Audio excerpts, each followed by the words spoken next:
왜 그랬을까 그때? 그때 이제 삶이 막막했죠. 그래서 이제 취업도 안 하고 취업도 안 하고. 친구들은 이제 하나둘 이제 원서 쓰고 있는데 내가 원하는 이제 뭐 책을 쓰려고 이제 투고도 했는데 다 거절당하고. 요즘은 잘 되고 있는 거지. 요즘은 그냥 그 생각을 버렸습니다. 생각대로 안 될 게 없습니다. 그러니까 생각이 없으니까.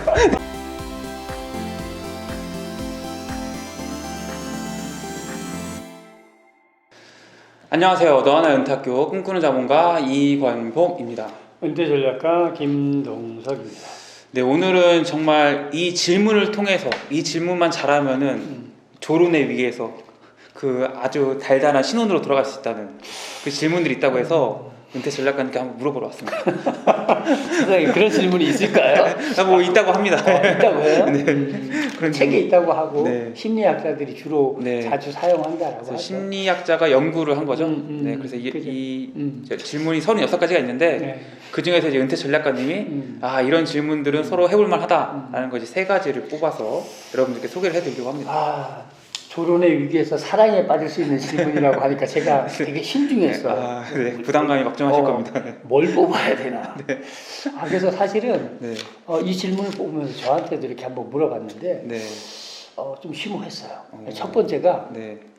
이 세상에 어떤 사람하고도 네. 저녁 식사를 할 수 있는 기회가 주어진다면 네. 누구와 저녁을 먹고 싶나? 누구랑 먹고 싶으세요? 저는 아무래도 투자자? 투자자. 네, 주식 투자를 하시면 영어가 제가 원활히 되면은 뭐 워런 버핏이나 이런 이제 우리나라에서도 유명한 투자자 있잖아요.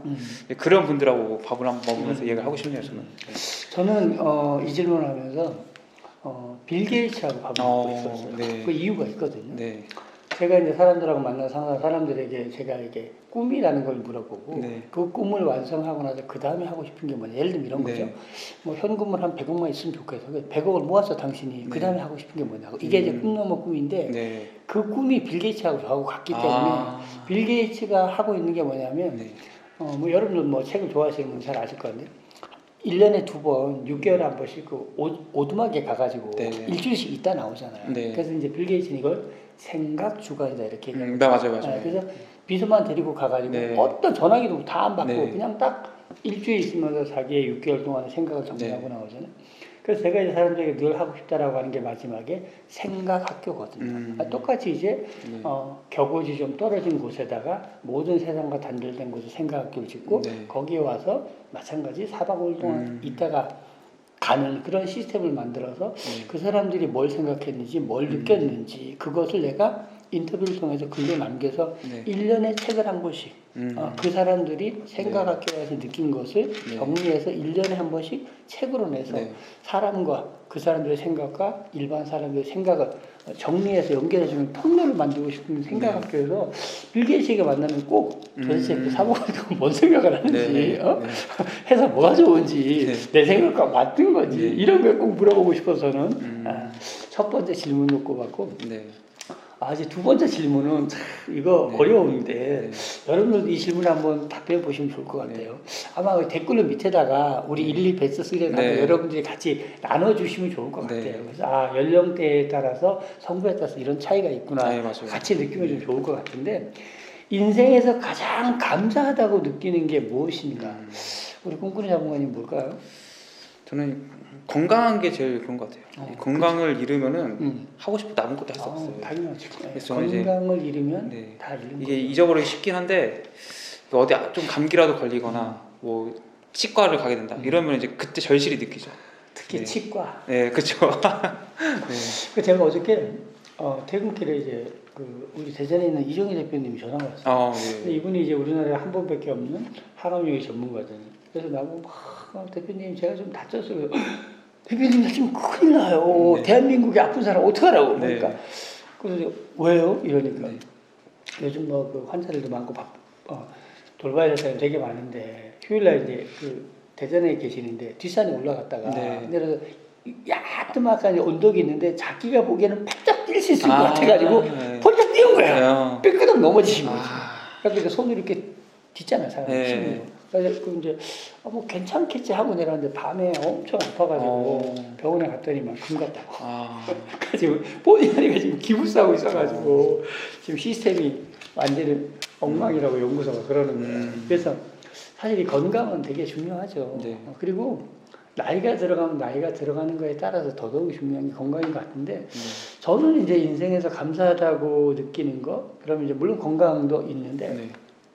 저는 요즘 들어서 가족이라는 생각을 많이 가족. 들어요. 그래서 이게 가족이라는 게 처음에 가족이 막 만들어졌을 때는 네. 사실 저희 세대는 네. 우리 5060 세대들은 동감될 거야. 사실 그거 생각할 시간도 없었어요. 그렇죠. 그냥 뭐 새벽볼 보기 운동하고 다녔기 때문에 뭐 요즘 우리가 TV나 뭐 이런 데 하다 보면 남편들이 다 애를 때 이렇게 앞에 나오고 다니잖아요. 네, 네. 근데 옛날에 저희 세대 때는 뭐 그럴 여유가 없었어요. 네. 그냥 새벽볼 보기 운동하다 보니까 그럴 여유가 없었는데 이제 뭐 저도 아들이 결혼하고 이제 뭐 이러다 보니까 요즘 와서 이제 은퇴라는 시점에서 바라보니까 가족이 좋은 거예요. 그리고 오늘의 나를 있게 해준 사람들이구나에 대한 감사라는 게 더 많이 느껴져요. 그래서 은퇴하고 새롭게 느끼는 게 가족이라는 거다. 그런데 이제 대부분 사람들이 뭐 얘기하잖아요. 많은 가족을 떠올리는데 정작 우리 가족들은 나를 안 떠올리는 것 같다. 이런 이야기 하는데 잊혀지죠. 이 가족 관계를 좀 여러분들 네. 잘 복원했으면 좋겠고요. 네.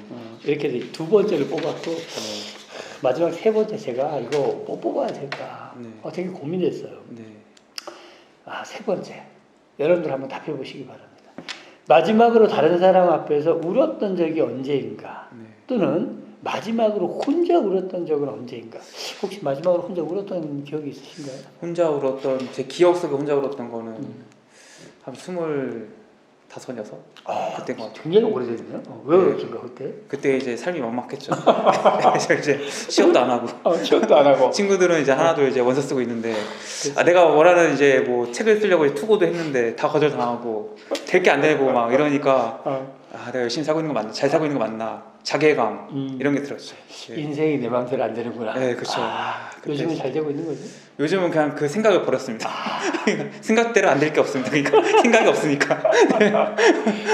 누가 그 얘기하던데. 저는 최근에 한 몇 년 전에 한 2년 전이구나. 네. 저희 이제 아들이 결혼을 한다고 하니까 네. 그때 제가 혼자 이렇게 생각해 봤어요. 야, 나 우리 아들하고 얘가 태어나서부터 지금까지 네. 뭐 특별한 추억이 뭐가 있나? 제가 벌써 결혼을 한다는데 이렇게 생각하니까 네. 이게 아버지로서 네. 내가 제가 결혼한다는데 그 사이에 뭘 같이 했나? 네. 뭐 이런 생각을 하니까 혼자 네. 조용히 베란다에 앉아서 커피 한잔 하면서 이렇게 그 생각을 하니까 네. 좀 눈물이 났었던 그런 기억이 있어요. 아드님은 뭐라고 하시던가요? 얘기를 안 했지. 이야기를 안 했지. 왜냐하면 사실 더 그런 건 네. 혹시 이제 이 영상을 보고 있는 우리 5060 분들 중에 자기 자제분들이 혹시 고등학교를 졸업하고 대학을 예를 들면 지방을 갔다든지 지방에서 서울로 왔다든지 이렇게 자취를 시작하잖아요. 네. 사실 그러면 그때부터 끝인 것 같아요. 사실 이제 우리 아들도 고등학교 졸업하고 대학교 때 기숙사 갔단 네. 말이에요. 그러니까 1년에 집에 방학 때도 잘 안 와. 알바해야 된다, 여자친구 네. 만나야 된다. 그러니까 전화했고, 야 아들, 이거 뭐 가족이면 1년에 한두 번 얼굴은 봐니까 아버지 저 바빠요. 얘기한단 말이에요. 이제 애교를 해야 얼굴 한번 볼 수 있는 거야. 그러니까 사실 고등학교 졸업하고 취업을 하던 대학을 가던 이렇게 해서 이미 이제 부모님과 떨어져 살게 되면 사실 1년에 뭐 명절 때 뭐 이럴 때 한두 번 부모님 생길 때 보는 거 아니면 얼굴 볼 시간이 없어요. 그래서 그 아들이 결혼을 한다고 하니까 내가 조금 마음이 그랬었던 그게 이제 후회의 눈물이다. 후회의 눈물도 있고 좀 내 자신을 돌아보는 어떤 그런 거에 대한 눈물이 좀 있었던 거 같은 생각이 들고 그 전에 내가 정말 혼자 울었을 때는 저희 어머님이 돌아가셨는데 어머님이 물론 돌아가셨을 때도 였지만 돌아가시기 훨씬 전에 아파서 대학병원에 입원했었는데 그때 이제 병원에서 이제 얼마 못 사신다. 이제 준비를 해야 된다. 그랬을 때 내가 잊어먹지도 않아요. 서울저 보라매 병원에 있을 때인데 새벽 2시에 저희 어머니 눈을 본 거예요. 눈을 보면 사람 눈동자가 어때요? 흰자와 검은 자가 있잖아요. 근데 왜 그런지 그날 밤에 우리 어머니 눈을 이제 옆에 이렇게 보조에 앉아서 보는데 이 흰 자 있잖아요. 네. 이 흰자가 이렇게 검은 눈동자를 덮어오는 거예요. 아. 그게 눈에 보이는 거예요. 내가 옆에 이렇게 있는데. 네. 그래서 이제 내가 우리 어머니가 이 흰자가 가만히 있어봐. 이 검은자를 다 덮으면 돌아가시는 건가? 뭐 의학 상식이 없으니까 네. 막 그런 생각을 하니까 그 새벽 2시에 너무 슬펐어. 그래가지고 그 이제 복도에 나가가지고 네. 막 울었었던. 그래서 다행히 저희 어머님이 이제 그때 이후로 기적적으로 살아나셔서 한 10년 정도를 이제 또 사시다가 저희 집에서 돌아가셨는데 어떤 그랬던 순간이 또 되게 있었던. 아마 여러분들도 한번 이 세 가지 질문에 답하면서 생각해보면 좋지 않을까 그런 생각이 듭니다.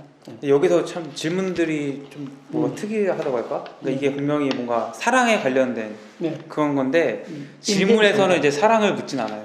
인생 전반에 대한 거죠. 이게 서로의 뭐 개인적인 거를 공유하게 함으로써 뭔가 또 그렇죠. 가까워지고 친밀하게 느끼게 하는 것 같아요. 네. 그래서 아무리 20년, 30년을 살아도 사실 이런 거 말하자면 모르거든요. 모르죠. 혼자서 오는 거 뭐 잘 얘기하기도 쉽지 않고 사실은. 쉽지 않죠. 그래서 한번 이번 기회에 댓글로. 이런 질문, 댓글로 공개 고백을 제기자고 네, 한번 하시면은 네, 좋은 글이 있으면 저희가 한번 소개를 해드리도록 그렇죠, 하겠습니다. 네, 그래서 오늘은 이제 저희가 아서말론 질문지에서 질문 3개를 뽑아가지고 여러분께 해볼 만한 질문들을 소개해드렸습니다. 고맙습니다.